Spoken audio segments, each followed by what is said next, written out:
হাসিনাকে ভারত থেকে স্বাধীন বাংলাদেশে দ্রুত নিয়ে আসতে হবে। আজকে বাংলাদেশে গত 16 বছরে যে ফেসিবাদ কায়েম করেছিল, জুলাই বিপ্লবে যে আমাদের 2000 ভাই বোনকে শহীদ করেছিল, 40,000 ভাই বোনকে গাজী করেছে, হেলিকপ্টার থেকে গুলি করে আমাদের শহীদ আনাস, শহীদ তাহমিদ থেকে শুরু করে হাজার হাজার আমাদের ভাই বোনদেরকে শহীদ করেছে। সেই খুনি হাসিনার আজকে মৃত্যুদণ্ড ঘোষিত হয়েছে। এই রায়ের মাধ্যমে আজকে জুলাই বিজয় হয়েছে। এই রায়ের মাধ্যমে আজকে জুলাইয়ের প্রজন্ম বিজয় হয়েছে। এই রায়ের মাধ্যমে আজকে শহীদদের যে আকাঙ্ক্ষা সেটি বাস্তবায়ন হয়েছে, ইনসাফের বিজয় হয়েছে।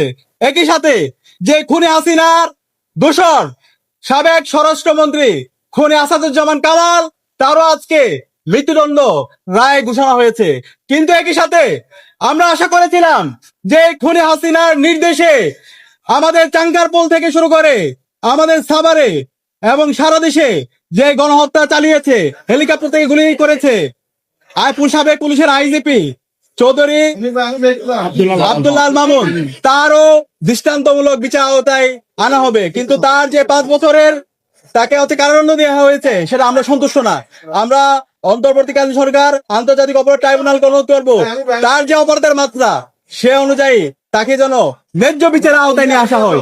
একই সাথে আমরা ডাকসুর পক্ষ থেকে বলতে চাই, এই খুনি হাসিনা এবং তার সকল দোসরদের, তারা বিগত 16 বছরে যত ফেসিবাদ কায়েম করেছে, যত গণহত্যা এবং শিশু হত্যা করেছে, এই প্রত্যেকটা হত্যাকাণ্ডের বিচারে স্বাধীন বাংলাদেশে হতে হবে।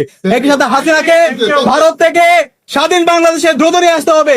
এক্ষেত্রে ইন্টারপোলের সহযোগিতা নিয়ে এবং আন্তর্জাতিক যত মাধ্যম আছে সেই মাধ্যম ব্যবহার করে খুনি হাসিনাকে এবং তার দোষরদেরকে দেশে নিয়ে এসে দ্রুত রায় কার্যকর করতে হবে। এবং আজকের এই রায়ের জন্য আন্তর্জাতিক অপরাধ ট্রাইব্যুনাল এবং ইন্টারিম সকল তদন্ত কর্মকর্তা, শহীদ পরিবার সবাইকে আন্তরিক ধন্যবাদ জানাচ্ছি। আমরা সবাই ঐক্যবদ্ধ হবে জুলাইয়ে যে প্রজন্ম তৈরি হয়েছে, সকল রাজনৈতিক দল, ছাত্র সংগঠন, আমরা শহীদদের আকাঙ্ক্ষার আলোকে